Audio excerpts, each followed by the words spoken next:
Well, we are here because you're near the oldest building of a university campus, of a state university, Old East, and that's why our birthday is this Sunday. The cornerstone of this building was laid on October the 12th, 1793. So we actually celebrate our birthday at our conception, not at our birth, right? Because we didn't open our doors till 1795. So we're celebrating back to when the cornerstone was laid. It was laid by a white mason, but the foundation was built and most of the buildings were built by enslaved labor. We don't have a lot of evidence about who exactly was involved. What we have are records of just mentioning in passing that there were servants or workmen, and we have to assume who they were. But there's two reasons I like to stop here. This is our 221st birthday.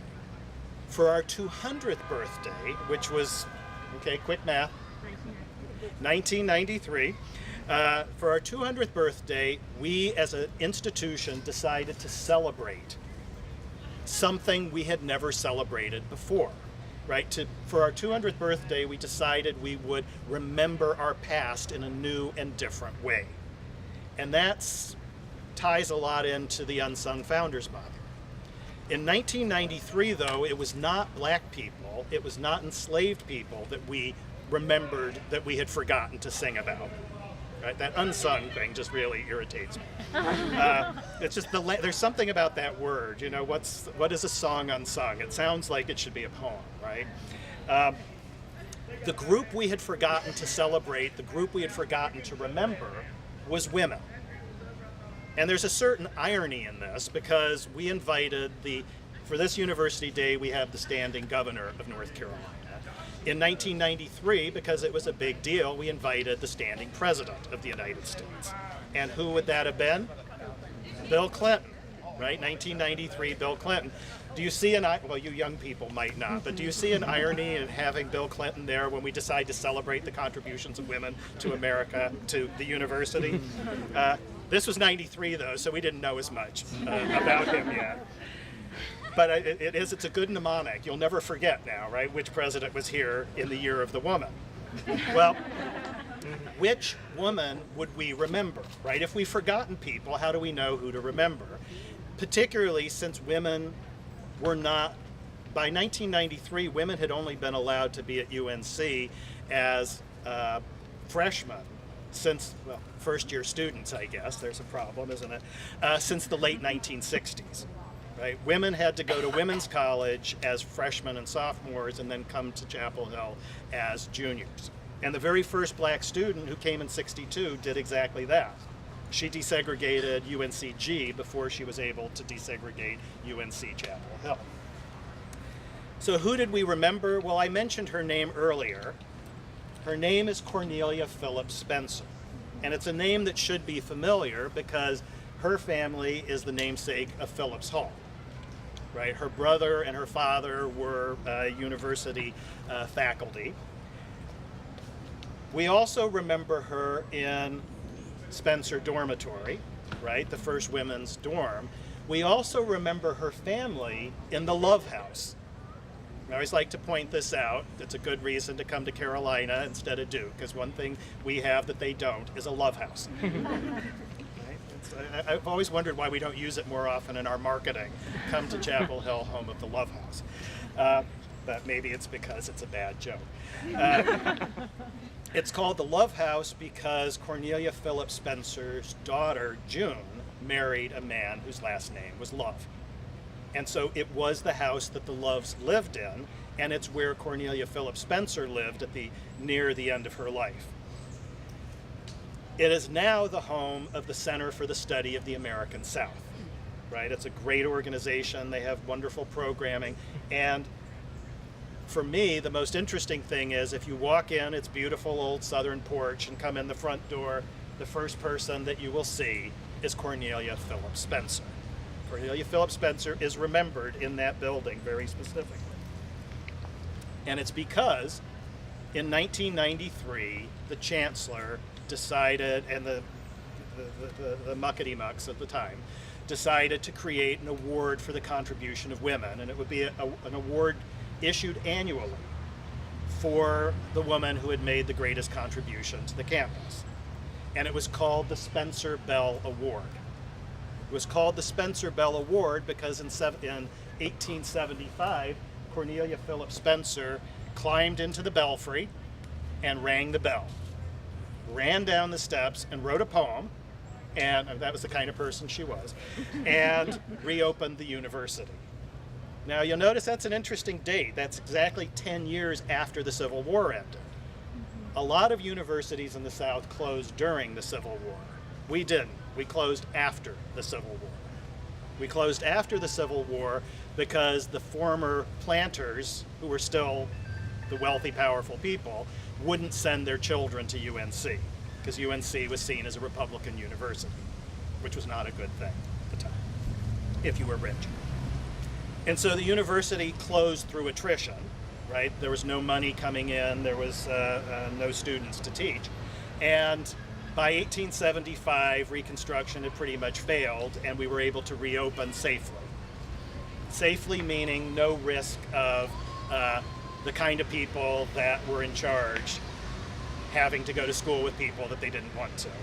Whether or not there was ever a move to actually admit black students to UNC is questioned. It's unlikely, but it was used as a threat.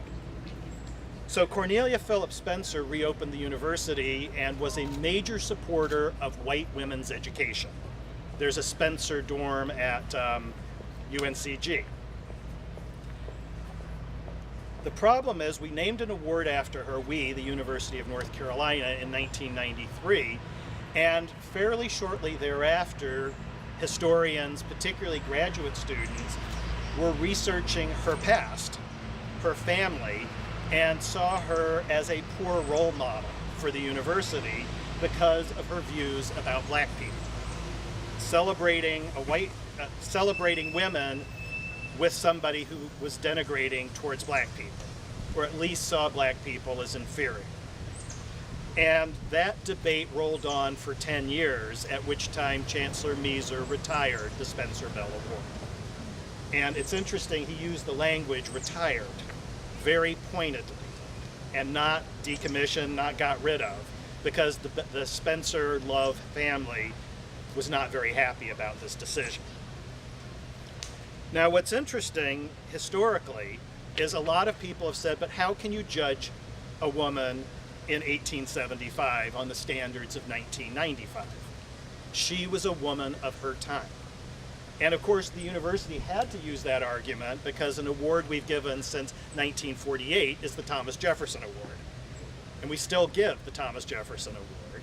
And there are a lot of people who have problems with some of Thomas Jefferson's political views, right? The fact that he owned lots of people and wrote in his notes on the state of Virginia that slaves had disagreeable odors and were very unattractive people, which of course is ironic if you think about his relationships. There's a lot going on there.